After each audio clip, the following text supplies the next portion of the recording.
Buongiorno e benvenuti a questa edizione del nostro telegiornale. Vediamo subito i titoli. Emergenza Etna, continua lo stop ai voli, aeroporto chiuso fino alle 19, viaggiatori stremati. Sindacati e associazioni denunciano i danni economici, bloccata tutta la filiera, serve un piano, la replica della SAC. Fronte lavico in evoluzione, stamattina si è aperta una nuova bocca sul vulcano a quota 2090 nella Valle del Bove.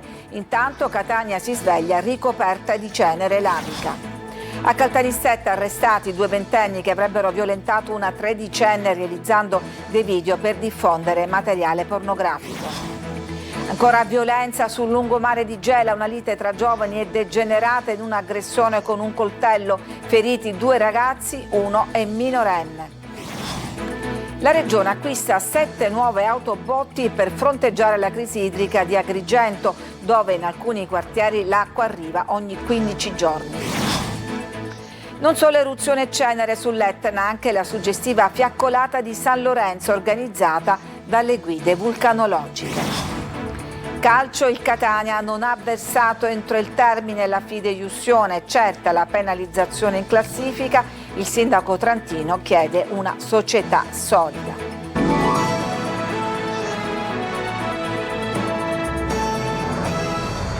Dunque continua il caos all'aeroporto di Catania, dove anche oggi la chiusura è stata prorogata fino alle 19 a causa dell'eruzione in corso sull'Etna, tanti disagi per i passeggeri ma anche le polemiche per le ricadute economiche. Andiamo subito in diretta all'aeroporto per fare il punto con Orazio Longo. Buongiorno Orazio. Buongiorno Lorena, qui siamo nella zona partenze dell'aeroporto di Catania. Sui monitor sono tantissimi i voli che risultano dirottati a Palermo, a Comiso o a Trapani, ma anche cancellati. Alcuni sono stati spostati con un ritardo enorme a dopo la mezzanotte, aerei che dovevano partire stamattina alle 7. Rimane fisso il pannello che annuncia l'intensa attività vulcanica e i disagi che ne seguono. Fra pochi minuti sarà in corso una unità di crisi convocata da SAC, ENAC e Protezione Civile, ma sono tantissimi disagi per i viaggiatori che continuano a rimanere senza praticamente notizie dei loro voli, per lo più la sera qualcuno addirittura dorme in aerostazione. Sono state predisposte delle brandine nella parte anteriore dello scalo. Di questi passeggeri che hanno trascorso anche la sera qui e che comunque hanno fatto anche tanta strada per arrivare qui e poi vedere cancellato il proprio volo, vediamo il contributo. Dove dovete andare? A Bologna. E invece torniamo a casa, quindi spese dell'aereo, spero che almeno quelle ce le rimborseranno, però tutte le altre spese sono perse, taxi per arrivare qua, pullman per tornare a casa, disagio, caldo, col bambino, quindi una giornata persa, ci potevano avvisare. Da quanto aspettate? Di mattina. Stamattina. Dove dovete andare? Marocco, Casablanca. Casablanca. E il volo quando doveva essere? Il volo quando doveva essere? Non sappiamo niente, non sono con chi deve parlare proprio. Non c'è qualche notizia, stamattina me l'ha detto. Manca a loro sapere qualcosa. Manchester. E quando ci dovete arrivare? Non lo so, perché aspettiamo l'autobus ora per portare a Trapani. Ah, quindi vi hanno dirottato a Trapani? Sì. E il volo è previsto per che ora a questo punto? Non lo so. Dicono un'ora dopo canciano. Non si sa niente per Camora. Quello che succede anche in questi giorni a Fontana Rossa, ma c'è anche la denuncia dei sindacati che dicono gli aeroporti, il sistema aeroporto è vittima di scelte miopi, e c'è la replica della SAC, Giancarlo Guerrera, manager dell'aeroporto di Catania. Vediamola. Non può essere questo il sistema di accoglienza a Catania? Guardi, l'ho provato ad accennare velocemente che qualcosa deve essere ottimizzato, questo è chiaro anche a noi. Oggi l'aspetto fondamentale è la produzione del dato di programmazione del servizio di trasporto su gomma. quindi oggi se quel dato viene originato dalla compagnia aerea, perché sulla base della destinazione alternativa che decide del volo e dell'orario, a catena si organizzano tutti i resti dei servizi. La compagnia ha difficoltà in questo momento ad organizzare per tempo quell'alternativa. Registriamo casi, non pochi purtroppo, in cui la compagnia programma un volo alternativo, all'atto in cui i servizi di assistenza a terra si organizzano per trasportare i passeggeri verso il nuovo aeroporto di partenza, la compagnia decide di cancellare quel volo per o annullarlo del tutto o riprogrammarlo in un altro scalo.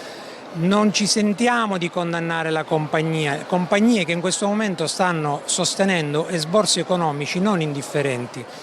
È legato alla tipologia di evento che determina la crisi di questo sistema aeroportuale. Come vedete la situazione è abbastanza complessa da tutte le parti, a farne le spese però purtroppo sono i viaggiatori siciliani, ma anche i turisti, tanti turisti che in questo periodo a ridosso del Ferragosto arrivano o ripartono dalla Sicilia. Restituisco la linea. Grazie Orazio, a rincarare la dose, quindi restiamo in tema, c'è anche Asso Esercenti che denuncia perdite economiche e il danno d'immagine per Catania. Sentiamo Adelaide Barbagallo. Il blocco del traffico aereo a Catania per la ricaduta di cenere vulcanica dell'Etna attiva una reazione a catena che va ben oltre i ritardi dei voli.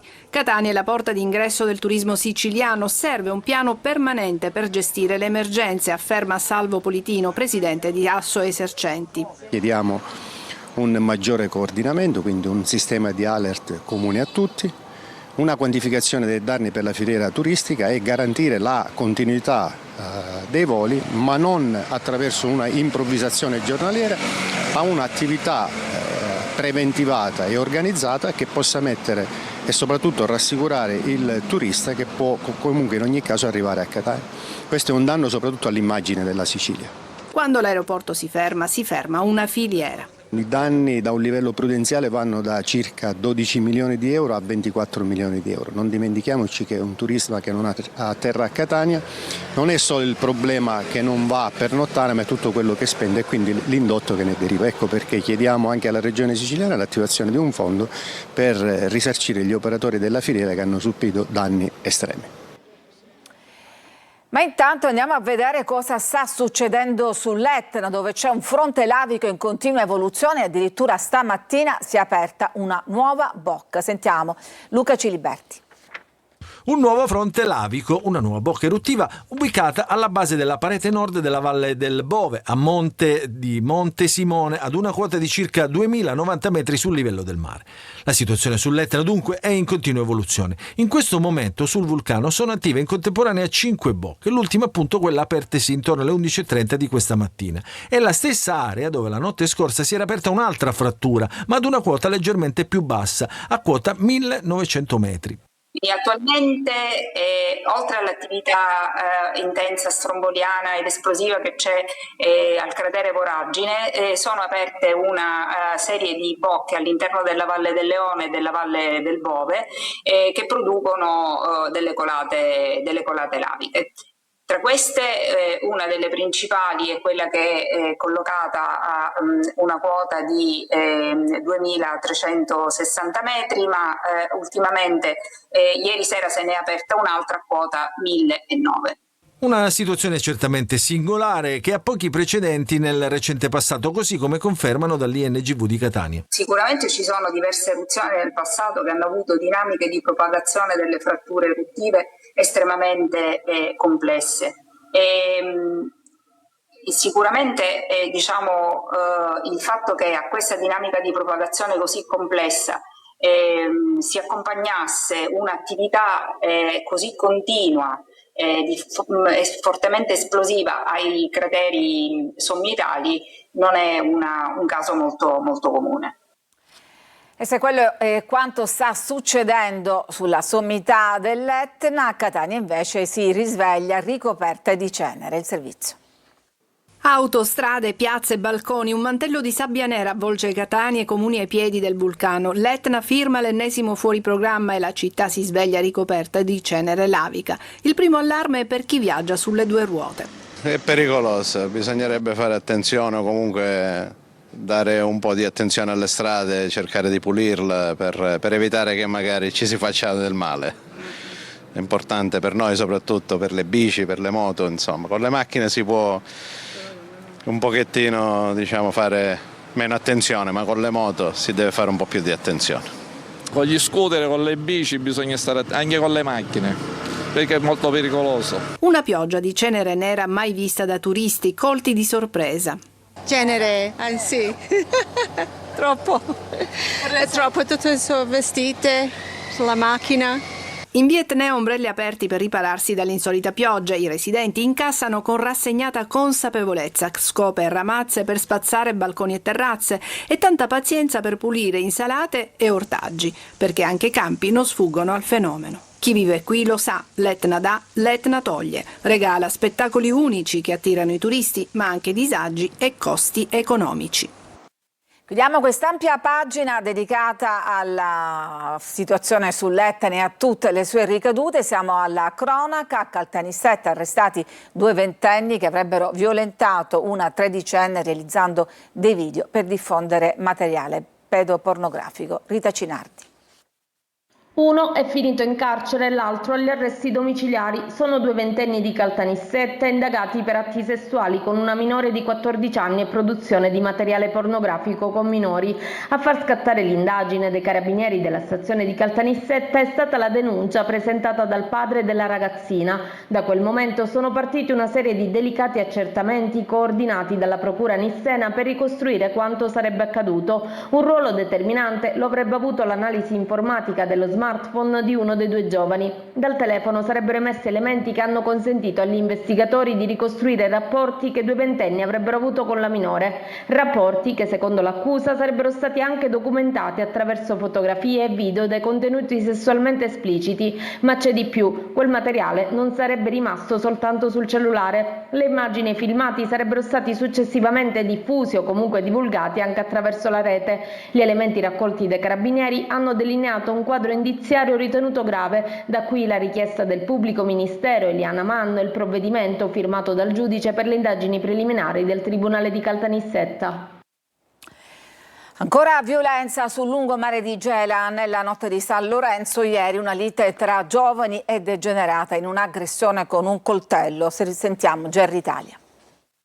È finita con 2 giovani feriti e un coltello spuntato durante la colluttazione la notte di San Lorenzo sul lungomare di Gela. È quasi mezzanotte quando sulla spiaggetta all'altezza di via Matteotti 2 gruppi di giovani iniziano a discutere. I motivi dell'alterco sono ancora al vaglio degli investigatori e secondo le prime informazioni sarebbero riconducibili a questioni banali. In pochi istanti la lite degenera. Durante la colluttazione viene tirato fuori un coltello a scatto. Un giovane lo avrebbe impugnato e avrebbe colpito con alcuni fendenti 2 ragazzi. Uno dei feriti è minorenne. Entrambi vengono soccorsi e trasportati in ambulanza al pronto soccorso dell'ospedale Vittorio Emanuele. Le ferite fortunatamente non sarebbero gravi. Sul posto sono intervenute le pattuglie di polizia e carabinieri. Gli agenti del commissariato hanno avviato gli accertamenti per ricostruire la dinamica e identificare tutte le persone coinvolte. Al momento non risultano persone sottoposte a fermo. Gli investigatori stanno però valutando la posizione di un giovane che potrebbe essere l'autore materiale dei ferimenti. La procura ha aperto un fascicolo. La rissa di via Matteotti arriva al termine di un fine settimana segnato da una serie di episodi analoghi. Sabato sera se ne sono registrati 3,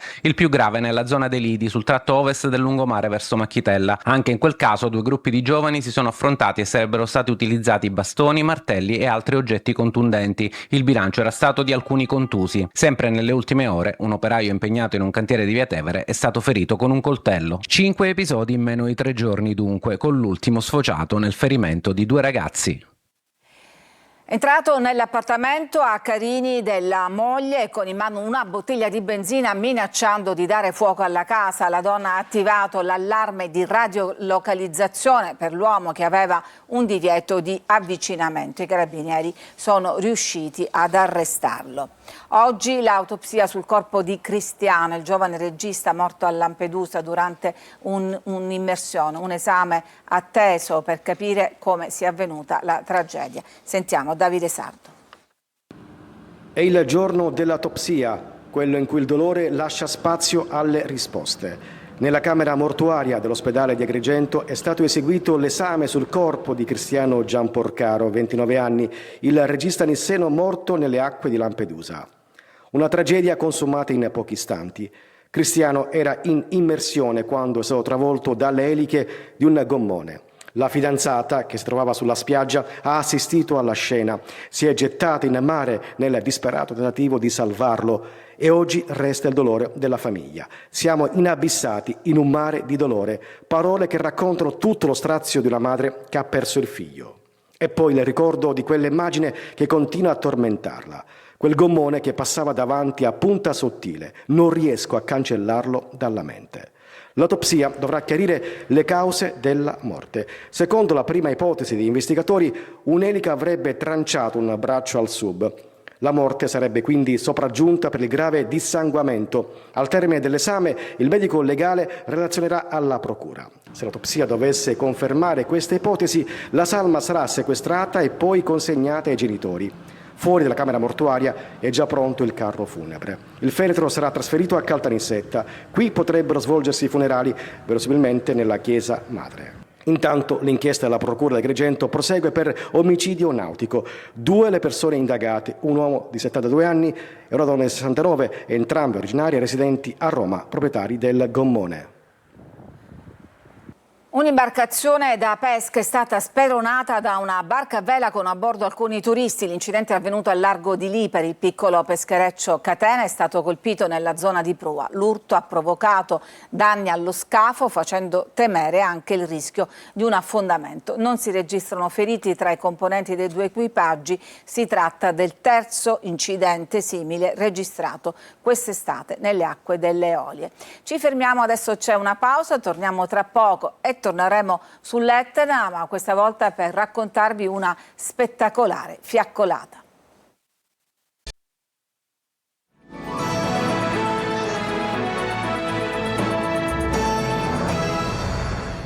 Ad Agrigento, dove in alcuni quartieri l'acqua arriva ogni 15 giorni, arrivano 7 nuove autobotti acquistate dalla Regione. Sentiamo Davide Sardo. 7 nuove autobotti per affrontare l'emergenza idrica nell'Agrigentino. La Regione stanzia oltre 787.000 euro per acquistare i mezzi che saranno affidati ad AICA e utilizzati per rifornire anche le zone dove la rete non garantisce un servizio efficiente. Il provvedimento arriva dalla Protezione Civile regionale su input del presidente Renato Schifani. Una risposta alla richiesta dell'ATI di Agrigento, sostenuta anche dalla Prefettura. Ma l'emergenza resta. Ad Agrigento si va verso Ferragosto con turni idrici che in alcuni casi arrivano a 15 giorni. Qua è un'intera città che chiede l'acqua, un intero territorio. C'è la via Manzone che ci sono zone che non arriva acqua da 13 giorni, ragazzi. È assurdo. E a Maddalusa i residenti continuano a non avere acqua nelle abitazioni. Si può immaginare come si può vivere senza acqua da 3 mesi. Ci si lava e ci si arrangia come si può, si vanno a riempire i bidoni e in casa ci si attrezza. Una crisi che non risparmia nessuno e che si aggrava con il caldo. Da quanti giorni manca l'acqua a casa tua? Giorni, mesi. È da mesi che siamo senza acqua e andiamo avanti e indietro con il bidone. E arriva il paradosso. Mentre si cercano autobotti per portare l'acqua ai cittadini, lungo la condotta di Zingarello si registra una grave perdita. Acqua che si disperde mentre nelle case continua a mancare. Come dicevo, torniamo sull'Etna non solo per l'eruzione della cenere, ma anche per vedere la suggestiva fiaccolata di San Lorenzo, quest'anno particolarmente partecipata. C'era anche Luca Ciliberti. A 2600 metri in quota al tramonto, l'Etna offre tutta un'altra prospettiva. Mentre la voragine continua a dare spettacolo, le guide hanno dato appuntamento ad appassionati ed escursionisti per quello che ormai rappresenta da anni un evento imperdibile per chi ama la montagna e vuole assaporarne un piacere unico. La fiaccolata al tramonto nella notte di San Lorenzo. E poco importa che la foschia di questa edizione non ha regalato le stelle cadenti. Questa è una bella passeggiata che si fa da moltissimi anni. E la gente è entusiasta di fare questa fiaccolata una cosa bella, bellissima. Emozionante da consigliare veramente a tutti. Siete già armati di luce perché tra un po' farà buio. Sì, siamo equipaggiati. Oltre 400 partecipanti alla fiaccolata promossa e supportata dal Comune di Nicolosi, dalla Funivia dell'Etna, dal Collegio regionale delle guide alpine e vulcanologiche della Sicilia e dal Corpo nazionale del soccorso alpino e speleologico della Sicilia. Stanchi? Alla grande. Un'esperienza bellissima. Siamo a più di metà percorso. Allora stiamo per arrivare. Bellissima, manca poco. Ogni anno è sempre emozionante, sempre bello, sempre ricco di partecipazione da parte di tanti appassionati della montagna, quindi è sicuramente una grande festa, una grande emozione. Penso che tanti dai piccoli ai grandi si emozionano e si divertono. Una camminata durata un paio d'ore per scarponi esperti, partita poco prima dell'evento da quota 2600 metri Etna Sud per arrivare a 1900 metri sulla piazzale della Funivia. E qui dietro di me la vampa dove si spengono tutte le torce. Ed eccoci qua alla fine della fiaccolata per rifocillare chi ce l'ha fatta. Eccola qua la salsiccia arrostita nel focone. Si sente anche in televisione il profumo. Si sente, assaggia e vedi com'è. Ci basta per tutti? Basterà sicuramente. Ci è venuto appetito anche a noi. Adesso ci fermiamo, torniamo tra poco con la figuraccia del Catania che non ha versato la fideiussione.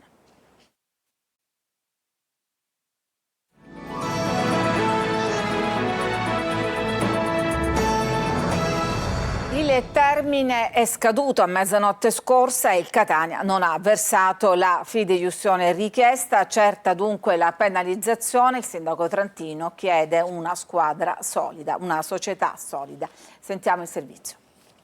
Il Consiglio di amministrazione del Catania, facendo seguito alla comunicazione dello scorso venerdì, si rammarica nell'informare di non essere stato in grado di risolvere le questioni tecniche e burocratiche in tempo per la scadenza del 10 agosto. Con queste parole il club rossazzurro ha annunciato di non avere rispettato la scadenza per il versamento della fideiussione, aggiungendo che si accetteranno le conseguenze con umiltà, responsabilità e impegno per risolvere rapidamente il problema, sapendo che la stagione a venire, già iniziata in maniera positiva, sarà degna del nome Catania. Immediata una nota del sindaco Trantino che riconosce gli investimenti sostenuti dalla proprietà, ma chiede una società solida, efficiente, autonoma e radicata sul territorio, sottolineando la necessità di un cambio di passo attraverso la garanzia di un'autonomia operativa ed economica nel rispetto dei quasi 10.000 tifosi che hanno già rinnovato l'abbonamento. Il Catania andrà incontro ad una nuova penalizzazione,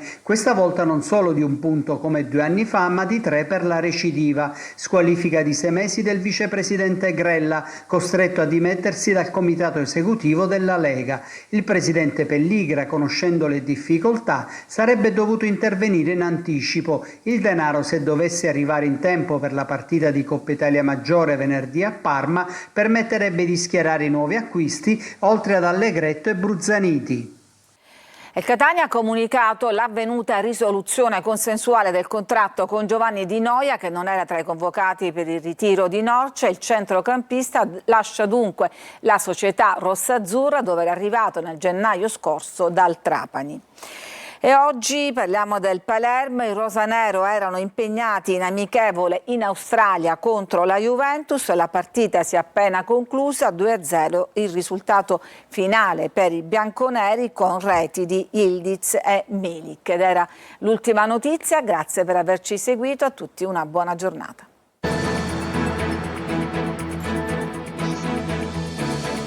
Entra nel mondo dell'informazione con l'app Sicilia Web. Resta sempre aggiornato con le news e le live in diretta.